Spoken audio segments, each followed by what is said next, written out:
It's Wicked Game in the style of Tenacious D, thanks to the immaculate requesting of one Mr. Enrico Fugazi. Hi Enrico, it's been a while. But before we get going, I think now would be a wicked time to thank a few people for signing up for the Patreon supporter of the Cause Club, Weston Groves, Derek Ness, and Ash. Thank you for your support. And if you would like to find out what that was a good one, what that's all about, the link is in the description. Yes, the chord progression is exactly the same as every other version of this song, including and especially Chris Isaak's version, but there is some Kyle Gassiness, of course, in the intros. I think that's what we're all after, so here we go. And the first thing we got to take care of is the moody bendies. Now, Kyle does this. He plucks the B string open, and then I'm going to try to bend my guitar neck, literally the neck, towards you, the viewer, and I will achieve a slight down bend. And then you grab the E string 2nd fret. That's about as good as I can do using this method. But if that's too much Kyle Gassiness for your brand of Beano, here's another way to do it. I'm going to grab the D string in the 8th fret. We could grab the G string in the 3rd fret, but it's harder to bend stuff down here, so go with D8. You're going to bend the string before you pluck it, and then unbend it, and then grab the B string 7th fret. So D8, B7, using this unbend technique.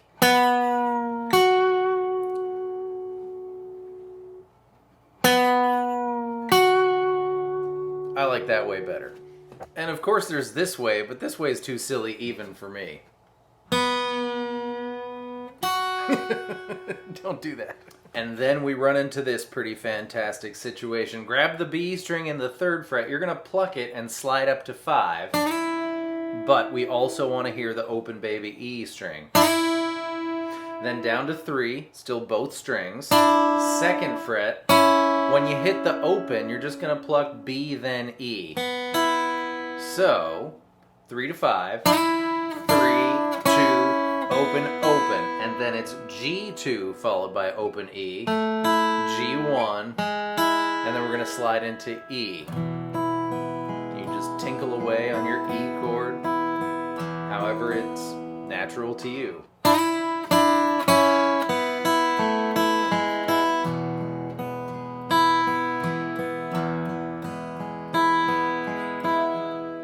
When you hit those open E strings, when we make it to the G string, if you get a little bit of open B as well, even better.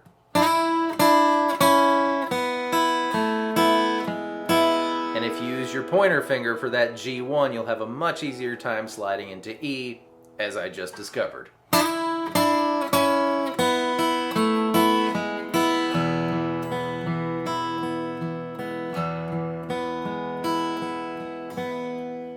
Then we make it to the signature riff, and for this signature riff we're going to use not B minor, but teeny tiny super B minor.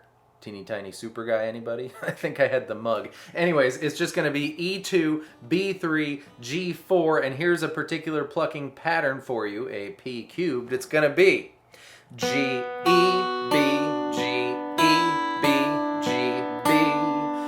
notice the second time I hit that baby E string, my pointer finger came off. G, E, B, G, E, B, G, B is your first chunk. Chunk 2 utilizes the same P cubed and starts with G2, B3, and at the same instant that we took our pointer finger off the baby E string, we're going to change it from 2-3 to 2-2.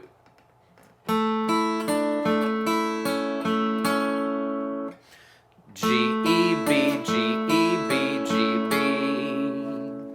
Chunk 3 and 4 also use the same P cubed, and they are just the G string 1st fret. Nothing changes except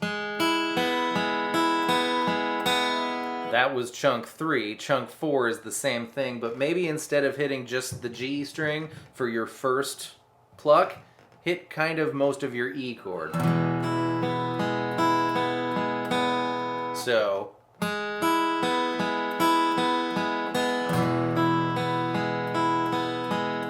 what Kyle does to fill it up a bit there. Now I'll do the whole thing for you. All the chunks.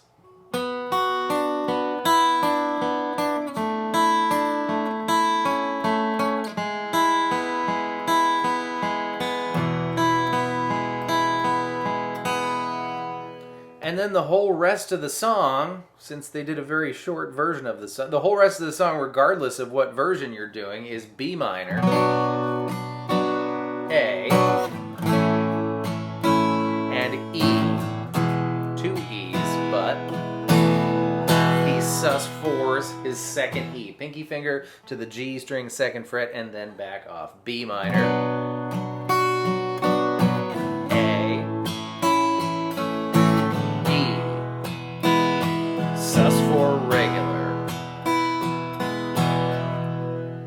Except for the kind of in-betweeny spots where it kind of sounds like the whole chord, but kind of sounds like the signature riff, as we called it. And in that spot, I would treat it how we treated that second E chord in the intro, where you give the whole chord a strum and then proceed with the P cubed that we discussed. So you can even, on your B minor, take your pointer finger off the baby E string, but not the A string, to achieve that effect.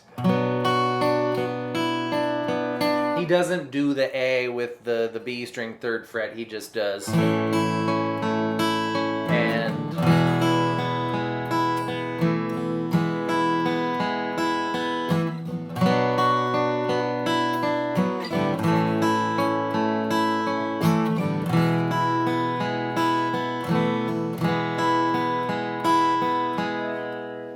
that's all there is to say about that. So go do that, and I hope you enjoy. But fun fact, as you know, Jack Black and I have something in common, and that is we both have more than one, probably more than 2, maybe even more than 3 sulcata tortoises, the 3rd largest tortoise species in the world, which means we're both crazy people. So, Mr. Black, if you're watching, call me. Let's talk tortoise husbandry.